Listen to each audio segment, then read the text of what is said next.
Hello, and welcome back to the channel. It's me, Will. Yes, I did not post my reaction to Arsenal the other day. I was absolutely livid, frustrated, and all of the above for Leeds. And just after the January transfer window, I wanted to comment on a few things that I thought was rather interesting, really, because obviously we lost 4-0 against Arsenal at home at Ellen Road. I thought we would definitely pick up a fight. Genuinely, I thought we could do something. But unfortunately, Leeds didn't.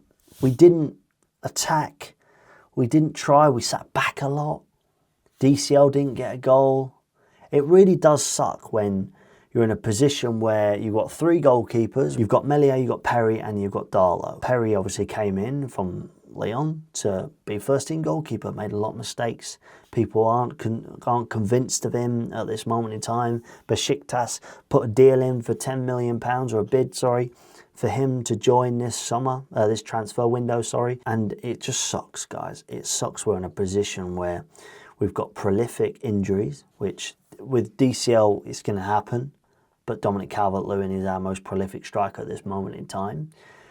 The issue is that we didn't get anything from the Arsenal game, like nothing at all. Darlow made some good saves, but still wasn't on top form. So we're in this predicament now where goalkeepers are not doing what we want them to do for Leeds, and we sit back. We constantly sit back. It's boring. It's just boring, and that's why we need to win the game against Nottingham Forest, which, again, the January transfer window is now closed. We did not attack the market. We only had Buonate come on loan from Brighton. Chelsea cancelled the loan.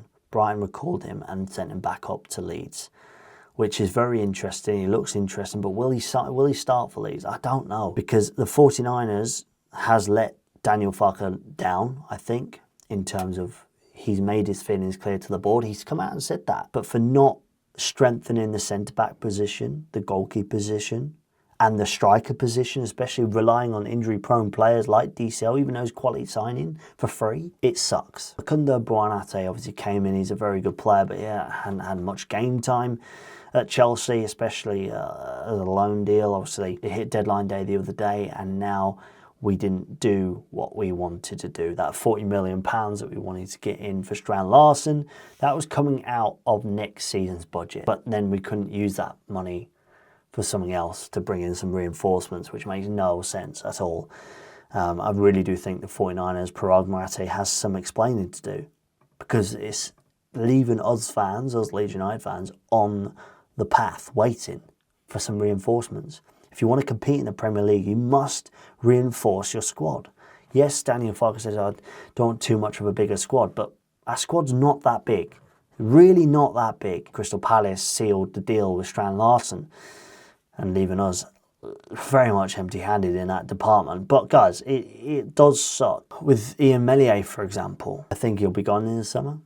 I think what we should have done is got rid of Perrault, because Ipswich were interested, so was Celtic, but he said that he wants to stay at Leeds. I think Perrault should either went to Ipswich, mainly Ipswich, I think, would have been a good deal for us. They got money to spend. Well, they had money to spend in the January transfer window. Leeds United missed on some really big, strong targets. Obviously, we had Strand Larsen. We had Mohamed Amoura from Wolfsburg. We're in a position now where Leeds United, every single window, we are left in the dark. Very much so. You've got players that are very interested, or the agents call out and say, you know, we're going to get him to that club, whatever. The problem that I have is that Leeds, every single transfer window, waits to the very last minute. And it's so disappointing, underwhelming. You think we're going to sign someone.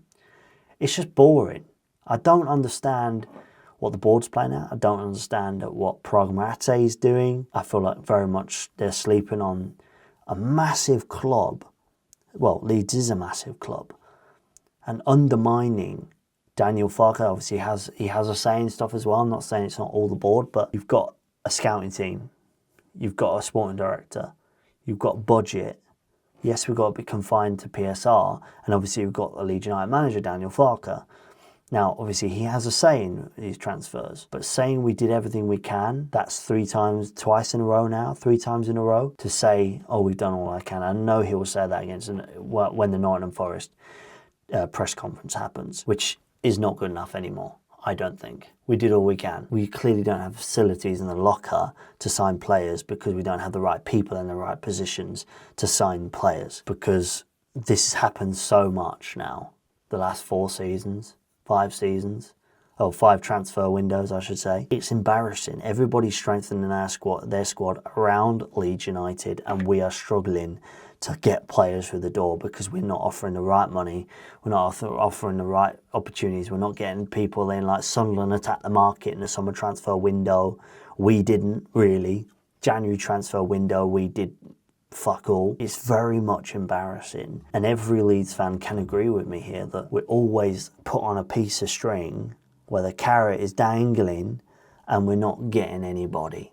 It's all hopes and dreams. And it just is so upsetting because we want to see fresh talent come through the door. We send Harry Gray on loan to Rotherham. He's scoring bangers now. Yes, it's good to develop the younger generation in the academy, but why aren't we getting quality players come through the door? Like one player, Disasi, joined on loan to West Ham. What a player. In fact, we were so far at the list, we could have got him. But this is the problem that Leeds United are lacking, is that we clearly don't have the facilities or the backing to sign players. We have the money to do so. Yes, we're constrained by PSR, but for 40 million quid, we could have got at least 2 players out of that. Or 3, maybe with a 5 million or 8 million pound player from Germany. But it was very doable. And it's just disappointing that as a Leeds United fan, that every season we are let down. And in the summer transfer window, if we are relegated, this is on the board, this is on 49ers, and partially on Daniel Farke. I love Daniel Farke, but some of his tactics at the moment, leaving players to come on at 84th, 86th minute, what is the point?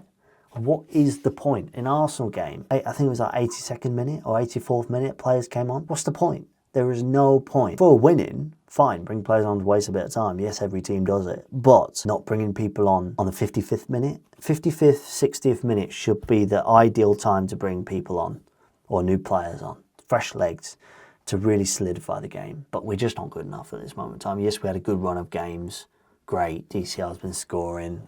Great. I'm telling you, time will tick on where the injuries will come in. Metcha, DCL, Goodmanson, Jakobajot, it will happen. And the fact that we haven't strengthened 3 key options right now, 3 key positions, centre-back, goalkeeper and striker, we are screwed if anything happens to our top man. But guys, let me know your thoughts on that one. Yes, it's been a bit of a rant, but I wanted to wait a few days before getting this video out because I'm so passionate about Leeds. I love Leeds and we all love Leeds. But if we're not making the right moves in the market, what is the point of being in the Premier League? Does 49ers want us to be in the Championship?